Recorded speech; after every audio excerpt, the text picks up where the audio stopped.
It's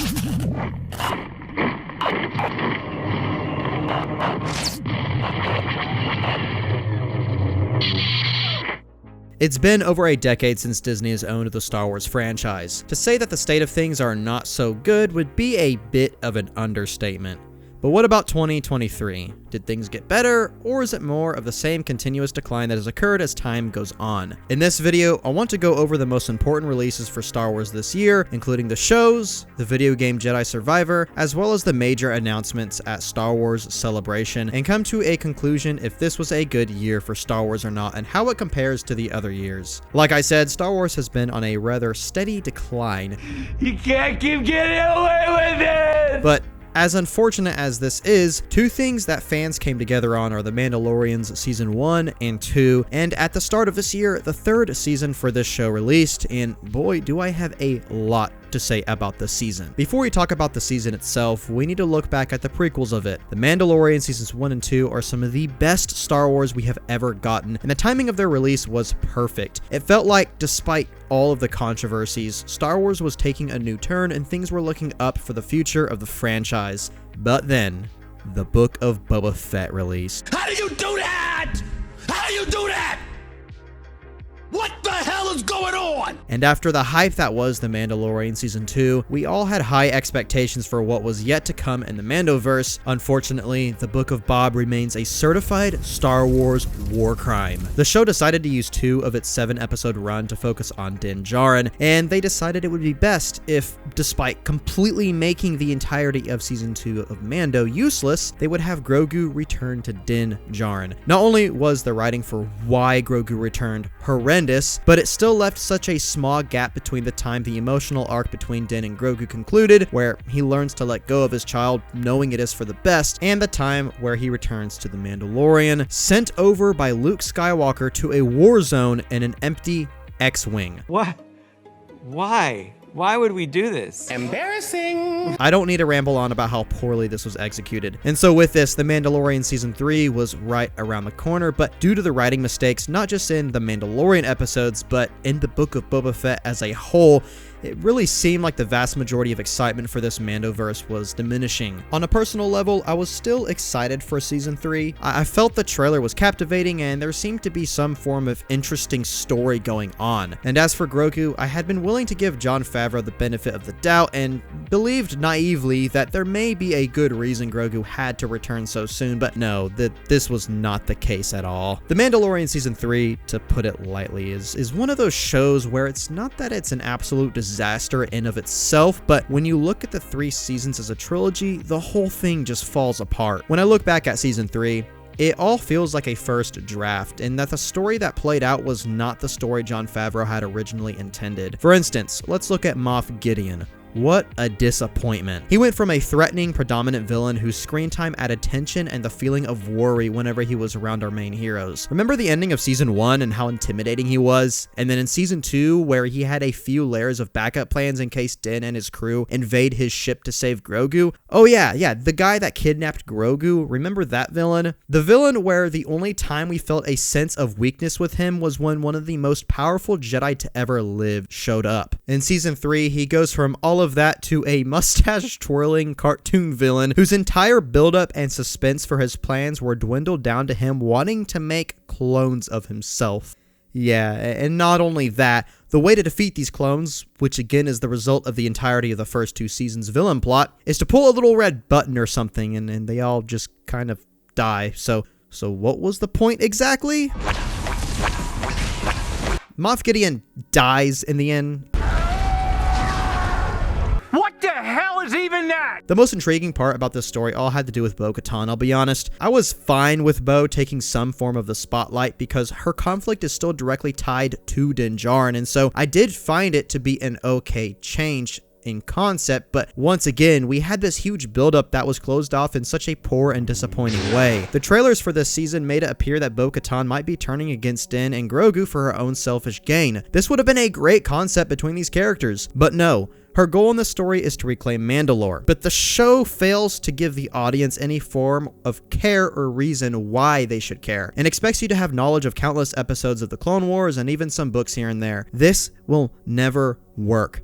Adapting outside material in Star Wars is great, and I am a huge Legends fan, and I love the books. However, when adapting concepts into a story, you must write it to stand on its own 2 feet. I feel like a large reason why the viewership for Disney Plus Star Wars shows is dwindling, outside of them being consistent letdowns, is due to the show's heavy reliance on outside media. We hardcore fans might have an easier time getting invested in the shows, but we are a minority compared to the vast general audience. Anyways, back to Bo-Katan. Another part of our arc is related to the Darksaber. I love the Darksaber, and the second season did a good enough job explaining its importance. This weapon served as an anchor between our heroes and even the villain, so this weapon was built up and there was a lot of tension around it, and it added a lot of potential for the story, and then they just kind of gave up on it. I mean, I really have no other way to explain it. Sure, Din doesn't necessarily want the Darksaber, but it's more he doesn't care about the power it holds, and I'm fine with that. Bo-Katan wants it, and okay, fine. So how are we going to transfer this weapon over to her? Because from what we know in past seasons, the transfer of ownership requires a pretty significant event. This event is for the new potential owner to defeat the current owner in combat. It's a cool idea. I actually like that. And again, gave us the impression that Bo at some point may fight Din based on her own selfish reasonings. However, as I said, the writing just gave up. So Bo needs to reclaim the saber, and the way they did it is they had Din Djarin get put into a saw trap by some General Grievous looking bug thing, and at one point, this bug takes the Darksaber off of Din and throws it onto the ground. Bo-Katan comes to rescue Din, and she takes the saber and defeats the enemy. Then she returns it back to Din. Then throughout the season, more conflict with the weapon is built up, and it seems it's setting up a proper rivalry. So then fast forward to the Lizzo and Jack Black episode, this entire conflict is resolved by this moment at the beginning of the season. Because the droid defeated Din, it in that brief moment was the owner of the Darksaber, and then because Bo-Katan defeated General Grievous, she is now the rightful owner. Honestly, this whole situation can be looked at as a nice metaphor for the way the season was written, because this kind of writing was fairly consistent throughout the plot. But when I realized that this is now how the Darksaber works, I took a few steps back and came to an astonishing conclusion. Rey is the rightful ruler of Mandalore, and here is why. Pre-Vizsla was defeated by Darth Maul, so Maul is now the owner. Then Darth Maul was defeated by Obi-Wan Kenobi. Then Obi-Wan Kenobi was defeated by Darth Vader. Then Luke Skywalker defeated Darth Vader technically because he removed his helmet, which killed him. Then Luke Skywalker got a building thrown on him and was defeated by Kylo Ren. Then Kylo Ren was defeated multiple times by Rey, but then Palpatine defeated Rey, and then Rey defeated him, so Rey is now the rightful owner and ruler of Mandalore. I think this is what the next Star Wars movie is going to be about. If you guys can't tell, I really didn't like this season, and we're only at the beginning of the video. I don't want to spend any more time on this season because we have a lot more to discuss, but in the end, The Mandalorian Season 3 was heavily criticized and disliked by, I would say, a large portion of the fan base. It was just an overall letdown, and I truly believed it stopped out almost all the momentum for the Mandoverse going forward, which we will get into later with Ahsoka. From Grogu being forcefully brought back into the story in a ridiculous way and having almost no development or importance to the plot, to Din's dull character, to the major plot points being resolved in ridiculous ways, and action scenes and entire episodes that feel dull and lifeless, this season just did not feel like a proper continuation of the story that virtually every Star Wars fan loved. So 3 out of 10 for me. It's going to be a long night. So anyways, now that we got that out of the way, let's actually get to something good that was released this year. On April 18th, the sequel to one of my favorite single-player Star Wars games was released, Jedi Survivor. Now, like The Mandalorian, I think we need to quickly talk about the prequel to this game, Fallen Order. Fallen Order was released at such an interesting time when it came to Star Wars video games because basically everyone was frustrated with EA and hated them. And of course, they had the exclusive license and rights to Star Wars video games, so we were basically just stuck with them. The Battlefront reboot, while it looked gorgeous, it just lacked content. The DLCs helped a lot, but come on, how are you going to make a Battlefront game and not include the best era for Star Wars games, the Clone Wars? Well, they fixed this with Battlefront 2 and had all 3 eras. DICE really turned the game around after a complete disaster of release. But back to the Jedi series. EA surprisingly let Respawn make this game, and it's kind of funny because EA had no hopes in it and very ignorantly believed that people simply don't like single-player games anymore, and then Fallen Order proved that completely wrong. It was a huge success. I loved the game. It had a great story and honestly some unique gameplay aspects for Star Wars. Jedi Survivor came out a few years years later, and I gotta say, I think it's a pretty good sequel. The gameplay wasn't revamped, but it didn't have to be. Instead, they just added on to the first game's foundation. There's now a multitude of lightsaber types and forms you can use, the skill tree has gotten more detailed, and you can actually customize your character in ways more than just the poncho. I do think that the story and planet locations were a bit of a downgrade. I wouldn't say the story in it was bad by any means, but I think I just like the more grounded Cal Kestis story that the first game had, whereas the sequel is a lot grander and even incorporates the High Republic era into it. The characters are intriguing, and for the first time in what feels like forever, this Star Wars story actually had a decent romance in it. I've played through the game multiple times, and I don't have a ton of complaints about it other than the planet diversity being a bit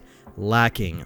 Sure, we have Coruscant, but it doesn't really look or feel like Coruscant, and there's not really a whole lot to explore. The other planets are just kind of meh, though I will say that the Shattered Moon and Kobo Sky Fortress were pretty great, so I will give them a few points for that. I'm extremely excited for the third installment of this trilogy, and I expect Cal Kestis to fall to the dark side, so 7.5 out of 10. I'm glad I didn't have a stroke discussing this. Alright, now these next two entries are gonna make me look extremely unprofessional and unprepared to make a video like this, and many of you might look at me like a lunatic, and you know what, you're probably right. These two being Star Wars Visions 2 and The Bad Batch Season 2. The reason why I say this is because I didn't watch them. Okay, listen, I started Season 2 of Visions, and while I thought the first season was actually pretty good, I was just bored out of my mind with this one, and I watched Season 1 of The Bad Batch, and I couldn't take it anymore. I love the Clone Wars era, but this is just too much. Please, Lucasfilm, give me something in animation that's not Clone Wars. So because of this, I turned off the TV.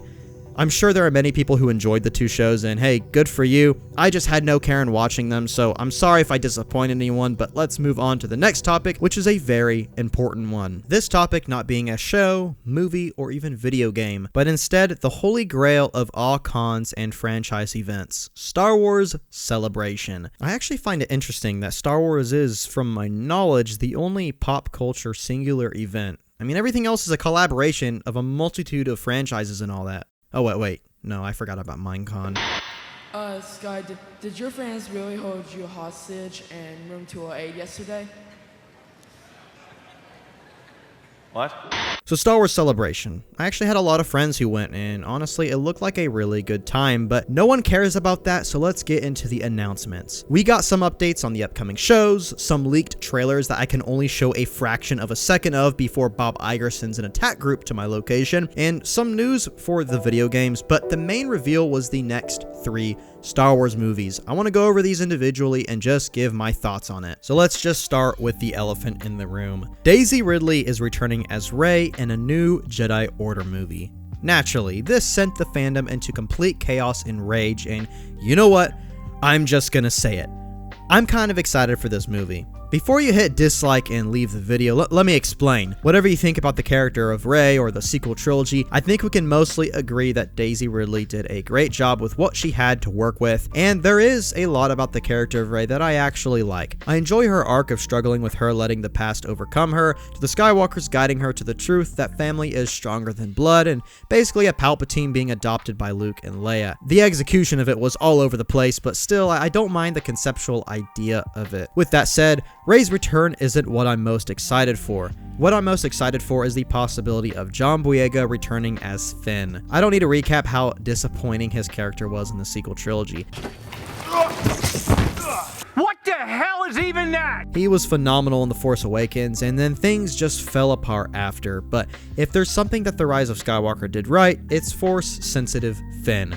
There's a lot of deleted scenes of Finn in this film, especially ones with him being Force sensitive, but in the end, we still get confirmation that he can wield the Force. So the big question is, will anything come from this? Well, I certainly hope so. John Boyega has made his stance very clear with how he feels about Disney, and so it is going to take a lot to get him to return. Yes, even more than just money. John's acting career is doing pretty well, so in the end, Disney needs John more than John needs Disney. But Boyega has made comments recently on how he misses the cast and crew, specifically with J.J. Abrams' films, because we all know how he feels about The Last Jedi. And then the worst, in the most respectful sense, is Episode 8 for me. But they're all lovely.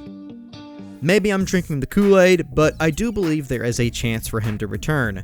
An ex-stormtrooper turned Jedi who helped save other First Order troopers from the evil regime that they were forced into would have easily been one of the greatest arcs in the entire franchise. I mean, it was right there. How did they mess this up so badly? Anyways, a post-Rise of Skywalker film with Rey would simply feel empty without Finn, and it would piss a lot of people off, and more than likely significantly hurt the film's performance. So I'd like to think Disney will do whatever they can to bring him back, but then again, this is Disney we are talking about. Next on the list of movies, Dave Filoni is getting a Star Wars movie. Or is he? Now, Dave is someone who I have to give a lot of thanks for when it comes to my childhood, especially with the Clone Wars, but when we really break his work down, his writing is sort of all over the place. Dave Filoni knows what people love about Star Wars, but sometimes fails to know why. I enjoyed the Ahsoka series a lot, which we will get into later, but it had a ton of writing flaws that are fairly consistent with his work. But back to his movie. I am shocked this was even announced. And I say announced because I have very low expectations that this film will even be made, at least for a theatrical release. You see, the one thing Disney looks at and cares about is shareholders, and Lucasfilm hasn't really turned a profit in many years, from their inability to get a film made, to the one film they did get out losing hundreds of millions of dollars. We will talk about that soon, to the Disney Plus show simply not performing well enough to turn a profit. Shareholders are very reasonably not happy, so when Lucasfilm announced a Dave Filoni movie, I was a bit confused. Again, Disney only cares about the shareholder, so let's say, theoretically, I'm a shareholder. I know nothing about movies in the industry, all I see is the dollar sign. When Disney is presenting their quarterly investment call and they bring up Dave's movie, I wouldn't be so happy or intrigued. Dave has just touched the surface of directing live action, and the one movie he did make bombed at the box office. Yes, I know it's not really fair to put that on him, but again, we have to look at this from a shareholder's point of view. So, with all the issues Lucasfilm has had, getting told that this guy who has never made a live action film in his life is getting a $200+ million movie is not going to sit right with me. So that's why I have low expectations for this being made. But let's say a miracle happens and it's greenlit by Disney. As a fan, I don't really know how to feel about this. It's clearly going to be some sort of adaptation of Heir to the Empire, but also overlaid with the Mandoverse. One of my biggest criticisms with Disney Star Wars is their inability to move on. Like, how many projects have we gotten that are set in the original era? I feel like 90% of the things we have gotten with Star Wars are set sometime after Revenge of the Sith and before The Force Awakens. This was fine for a while, but after 10 years of this, and yes, you heard that right, 10 years. It's just gotten stale, and that's partially a reason why I'm excited for this Rey movie. It's a new, unexplored era that has unlimited possibilities. I get people hate the character, and that's fine, but when it comes to the story, I think it's the right move to go forward. I'll gladly take that over keeping everything within the same minuscule period of time within the universe. So Dave's movie, I'm indifferent to it. I like a lot of his work, but I don't think this movie is the right move at the time being. And now for the film that I believe has the least chance of happening, Dawn of the Jedi, directed by James Mangold. Dawn of the Jedi is pretty much what the title says it is, the start of the Jedi Order. What's interesting is Benioff and Weiss were hired to make a trilogy on this story, but then this happened. But now James Mangold is taking over, except he probably won't. Before I get into the reasoning, I just want to say I really hope this movie happens. James is a pretty good director, and I think going so far back in the timeline could start a chain reaction of Lucasfilm fully moving away from the Skywalker saga with things like The Old Republic, Mandalorian Wars, and then media set way out in the future. But like I said, I have very little hope this film will be made, because James Mangold made a movie this year that lost Lucasfilm hundreds of millions of dollars, and this takes us to the next part of the video. Indiana Jones and the Box Office of Destiny. Now, before any of you say, actually, this is not Star Wars, and I clicked on the video for Star Wars, be quiet and listen, because it all ties to Star Wars. The first question I have is, who was this movie made for? And the answer is the older generation who grew up on Indiana Jones. This brings up my second question, which is, how do you make a film cost this much money for an audience so small?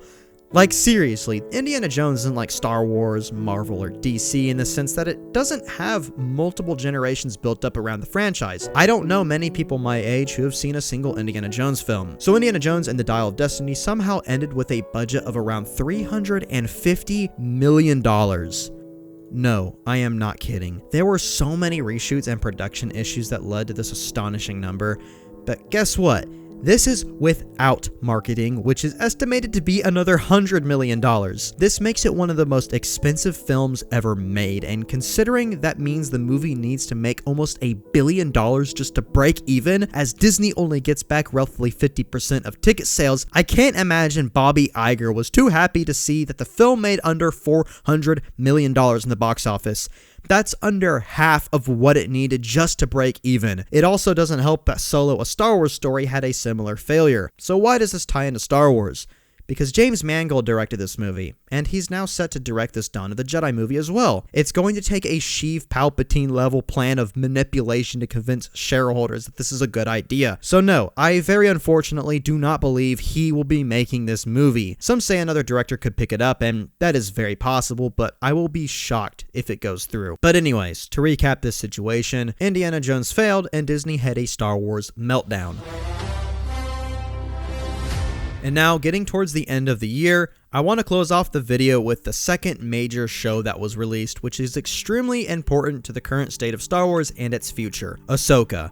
Now, I'm not gonna lie, I actually enjoyed Ahsoka. I know you all were expecting another rage-filled rant like The Mandalorian, but no, I enjoyed it. And I know it's not without its flaws, so leave me alone. I feel like Ahsoka is one of those characters where all of us deep within the Star Wars fanbase hype up and love, but I would bet if you were to gather a large portion of Star Wars fans who were simply casual fans, a majority of them would either have little to no idea who Ahsoka is, nor would they care for her. And while I did enjoy the show, the viewership numbers on it were disappointing to say the least. The Disney Plus shows have consistently underperformed, which is why the platform is losing hundreds of millions of dollars a year with no outlook on when it will be profitable. But considering Ahsoka, which I thought would have some mass appeal, especially with Hayden Christensen, it got viewership numbers relatively similar to Andor, and it makes me wonder just how bad the state of the Star Wars franchise really is. It doesn't help that this show is looking to be making the grounds for Dave Filoni's movie, which again I have my reasonable doubts for, and if the general audience has no care for the show, that could cause a lot of harm if that movie is made. Ahsoka worked for me. It was far from perfect, but it was something that I, as a fan, wanted. However, Ahsoka is not the show it needed to be with the state Star Wars is in. It's not a hot take to say that Star Wars needs saving. It really does, and I don't see how anyone can, with good faith, argue that the franchise isn't in major trouble. I already made a whole review on Ahsoka, and so because of that, I don't want to get too deep into it in this video, but the takeaway from the season is it set up a lot of interesting storylines, but the execution throughout was rather weak in a lot of places, especially when it comes to the characters and the decision making. Like, the whole finale hinges on Sabine willingly giving the map to Baylan, leading to Thrawn's return, but the consequence and result of this decision is not something we should be happy about, yet the show had Ahsoka just run around like it's goofy fun time,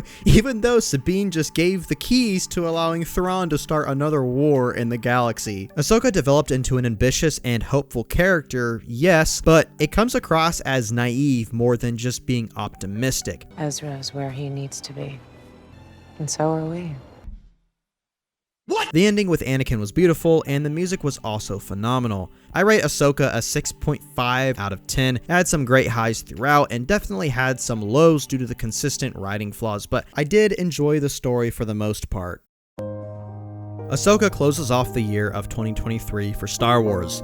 Overall, I wouldn't say this is too good of a year for the franchise. The Mandalorian Season 3 killed a ton of ambition for the one story that fans were still clinging on to. Ahsoka was very mixed with its reception, and the general audience didn't seem to care or give it a chance. But then, at the very least, Jedi Survivor was loved by many fans and was a huge success. The future of the Star Wars movies were revealed, but fans remain skeptical if they will be up to par or if they will even be made. 2024 for Star Wars once again holds more shows, these being Skeleton Crew, The Acolyte, Star Wars Outlaws, and The Bad Batch Season 3. Disney Plus is not something I would expect to bring the general audience and hype back into Star Wars, even if it can produce something as phenomenal as Andor. The streaming service is on a decline with no outlook of profitability, and that shows us that the general audience is simply not invested.